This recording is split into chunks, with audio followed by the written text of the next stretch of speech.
अस्सलाम वालेकुम दोस्तों, उम्मीद करता हूं कि आप लोग खैरियत से होंगे। तो दोस्तों, इस लेक्चर में हम पढ़ेंगे internally touching and externally touching of circle हमारे पास क्या होता है। ठीक है, internally touching of circle and externally touching of circle हमारे पास क्या होता है। तो दोस्तों, क्योंकि नाम से ही पता चल रहा है, इंटरनली, इंटर का मतलब होता है कि अंदर की तरफ, और एक्सटर्नली का मतलब क्या होता है यानी कि बाहर की तरफ, और इंटरनली का मतलब क्या होता है अंदर की तरफ। तो आइए देखते हैं, सबसे पहले इनके ग्राफ के ज़रिए से समझते हैं कि इंटरनली क्या होता है और एक्सटर्नली क्या होता है। उसके बाद इनके फार्मूलेज़ के बाद हम बात करेंगे और एक दो क्वेश्चन इनके जो है ना हम सोल्व करेंगे। तो दोस्तों, एक्सटर्नली की बात करें तो एक्सटर्नली का मतलब ये होता है कि हमारे पास एक सर्कल है, ठीक है, उसको बाहर से जो है ना एक और सर्कल जो है ना टच कर रहा है, लेकिन इनका जो रेडियस होगा दोनों का वो एक दूसरे के जो है ना इक्वल होगा। ठीक है, यानी कि इसका रेडियस और इसका रेडियस दोनों होंगे, तो यहाँ पे हम R1 बोलेंगे, इसको हम बोलेंगे R2, और ये जो दो पॉइंट होंगे, सेंटर पॉइंट जो होंगे, उनको हम C1 बोल देंगे और इसको बोल देंगे C2। अब क्योंकि एक सर्कल को दूसरा सर्कल जो है टच कर रहा है बाहर से, तो इसको हम क्या कहते हैं, एक्सटर्नली टचिंग। ठीक है, एक्सटर्नली। तो अब अगर हम इनके फार्मूला की बात करें तो फार्मूला हमारे पास यहाँ पे क्या होगा। तो दोस्तों, फार्मूला हमारे पास कुछ इस तरह होता है कि C1 C2 is equal to R1 plus R2। ठीक है, तो इस फार्मूले को अगर मैं मज़ीद डिफाइन करूं तो इसमें आप लोग देख सकते हैं कि अगर हम इनके सेंटर पॉइंट्स जो होंगे उनका अगर हम डिस्टेंस लें, यानी कि यहाँ से लेके और यहाँ तक का जो सेंटर पॉइंट होगा और इनके जो रेडियस होंगे वो दोनों इक्वल आने चाहिए। अगर वो दोनों इक्वल आ जाएंगे तो हम कहेंगे ये क्या कर रहे हैं, एक्सटर्नली टच कर रहे हैं एक दूसरे को। उसके बाद अगर मैं इंटरनली की बात करूँ तो दोस्तों, हमारे पास इंटरनली एक बड़ा सा सर्कल है जिसका सेंटर पॉइंट हमारा ये है। ठीक है, तो इस सेंटर पॉइंट से एक और सर्कल जो है ना यहाँ पे जो है टच कर रहा है, जिसका सेंटर पॉइंट यहाँ पर है।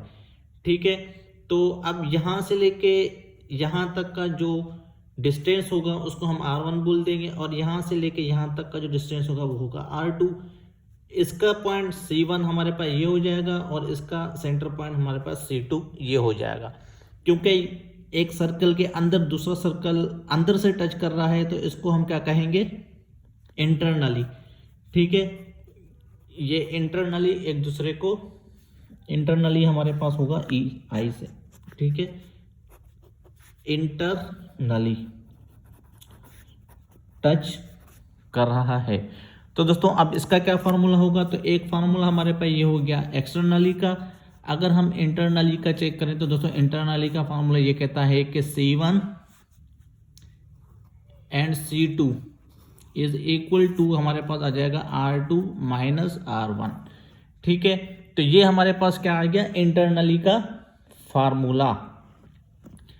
अब फार्मूले हमने पढ़ लिए हैं, अब हम जो है चेक करेंगे कि अब इनके जो है ना हम क्वेश्चन देखेंगे कि किस तरह जो है ना सॉल्व होते हैं। तो दोस्तों, क्वेश्चन में हमारे पास दो इक्वेशन गिवन होंगे सर्कल के, उनके हम सबसे पहले सेंटर पॉइंट्स निकालेंगे, रेडियस निकाल लेंगे, उसके बाद जो है ना हम फार्मूल में पुट करके उनको चेक करेंगे कि वो दोनों इक्वल आ रहे हैं कि नहीं। तो दोस्तों, फार्मूला, सबसे पहला फार्मूला हमारे पास है x square plus y square plus 2x minus 2y plus 7 is equal to 0। और जो ये सेकंड इक्वेशन है, सेकंड इक्वेशन हमारे पास है x square plus y square minus 6x plus 4y plus 9 is equal to 0। ये दो इक्वेशन हमें गिवन है। अब इन दोनों इक्वेशन में से मुझे सबसे पहले सेंटर ऑफ सर्कल फाइंड करना है और रेडियस ऑफ सर्कल फाइंड करना है। तो इन दोनों का हम इंडिविजुअल निकालते हैं। सबसे पहले इक्वेशन नंबर 1 लेते हैं, इसको मैं S1 बोल देता हूँ। S1 का मतलब होता है कि सर्कल।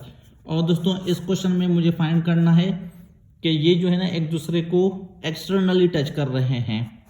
ठीक है, ये आप लोगों को क्वेश्चन में गिवन होगा कि सर्कल जो है एक्सटर्नली टच करवाना है, इंटरनली टच करवाना है, क्योंकि दोनों का फार्मूला डिफरेंस है। तो दोस्तों इसको मैं S1 बोल देता हूँ। S1 मेरे पास इक्वल है x square plus y square plus 2x minus 2y plus 7 is equal to 0। अब क्योंकि मुझे सेंटर पॉइंट निकालने हैं, तो दोस्तों मैंने पिछले लेक्चर में आप लोगों को बताया था कि सेंटर पॉइंट किस तरह निकालने हैं। अगर आपने वो लेक्चर नहीं पढ़े तो पहले आप वो लेक्चर पढ़ ले, उसके बाद आप इस लेक्चर में आ जाए। तो 2g इज इक्वल टू हमारे पास 2 के बराबर होगा, तो ये हमारे पास g इक्वल आ गया 1 के। अब अगर हम f की बात करें तो 2f इज इक्वल टू बराबर आ जाएगा -2 के, तो f हमारे पास आ गया -1 के। क्योंकि सेंटर पॉइंट्स हैं तो हम इनके साइन जो है ना अपोजिट कर लेते हैं, यानी कि जो प्लस में होता है वो माइनस में होता है और जो माइनस में होता है वो प्लस में हो जाता है। तो अब हम निकालेंगे रेडियस ऑफ सर्कल। तो दोस्तों रेडियस ऑफ सर्कल हमारे पास बहुत ही आसान है, formula g² plus f² minus c। तो यहाँ पे हम देख लेते हैं। तो दोस्तों क्वेश्चन में जो यहाँ पे हमें c गिवन है कांस्टेंट टर्म, जो कि हमारे पास ये 7 है, इसको हम c बोलेंगे।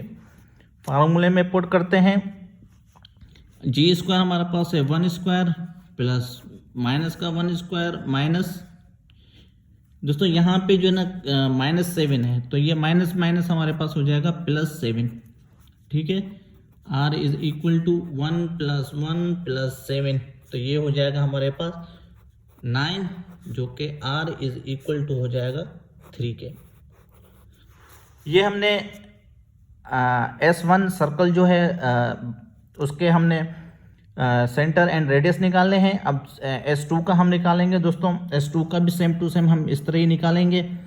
तो S2 के सबसे पहले अगर मैं circle centre of points and radius find करूंगा, तो यहाँ पे आप देख सकते हैं कि 2g इक्वल है -6 के, तो g इज इक्वल टू 2 1 2 2 3 6, तो ये आ गया हमारे पास -3। इस तरह अगर f निकालेंगे तो हमारे पास आ जाएगा 4, f इज इक्वल टू 2 1 2 2 2 4, तो ये f आ गया हमारे पास 2। रेडियस निकालेंगे तो -3 का स्क्वायर प्लस 2 का स्क्वायर प्लस कांस्टेंट टर्म हमें 9 गिवन है। ठीक है, 3 3 9 प्लस 3 3 9 प्लस 2 2 4। यहाँ पे दोस्तों क्वेश्चन में हमें यहाँ पे -9 है। ठीक है, यहाँ पे ये माइनस है। ठीक है, यहाँ पे क्वेश्चन में हमें प्लस गिवन है, यहाँ पे इक्वेशन में माइनस है।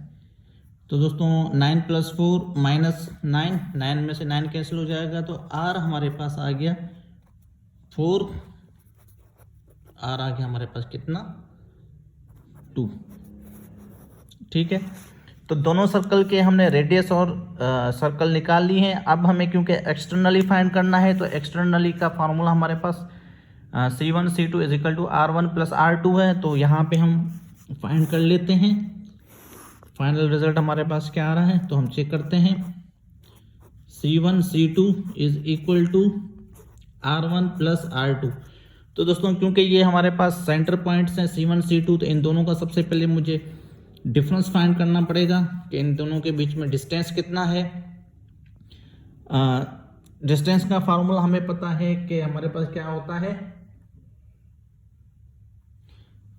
ठीक है, डिस्टेंस का फार्मूला हमारे पास होता है, जैसे यहाँ पे हमारे पास आ गया, फार्मूले में पुट करने हैं। तो दोस्तों 3 + 1 का होल स्क्वायर प्लस -2 - 1 का whole square is equal to, अब R1 हमारे पास कितना आया है 3, प्लस R2 हमारे पास कितना आया है, R2 हमारे पास कितना आया है 2। तो दोस्तों ये जो पॉइंट्स हमने निकाले थे, सेंटर पॉइंट जो निकाले थे सर्कल 1 का और ये सर्कल 2 का, ठीक है, ये दोनों यहाँ पे पुट करके हमें निकालने हैं। तो इनको थोड़ा सा सोल्व करते हैं। 3 + 1 4 4 4 16 प्लस माइनस माइनस प्लस, ठीक है, तो 3 हो जाएगा -3 का जब स्क्वायर हो जाएगा तो -3, ये हो जाएगा 9। ठीक है, इज इक्वल टू 3 + 2 हमारे पास 5 आ गया। 16 + 9 25 इज इक्वल टू 5 हो जाएगा। 25 का स्क्वायर रूट लेंगे तो हमारे पास आ जाएगा 5 इज इक्वल टू आ जाएगा 5। तो दोस्तों देखें ये जो है हमारे पास क्या आ गया, दोनों इक्वल, दोनों साइड हमारे पास क्या आ गए, इक्वल। तो इसका मतलब ये है कि ये जो दोनों सर्कल हैं वो एक दूसरे को एक्सटर्नली जो है ना एक दूसरे को टच कर रहे हैं, क्योंकि हमने यहाँ पे एक्सटर्नली का फार्मूला यूज़ किया। इस तरह क्वेश्चन में आप लोगों को इंटरनली का भी कह सकते हैं, तो आप लोग इंटरनली का सारा मेथड सेम होगा, सिर्फ जो यहाँ पे आप लोगों को फार्मूला होगा वो R2 माइनस R1 हो जाएगा। इस तरह जो है ना आप लोगों का इंटरनली का भी वो क्वेश्चन सोल्व हो जाएगा। तो दोस्तों उम्मीद करता हूँ कि ये लेक्चर आप लोगों को ज़रूर समझ में आया होगा। मज़ीद वीडियोज़ के लिए मेरे चैनल को सब्सक्राइब और वॉच ज़रूर करते रहें। Thank you.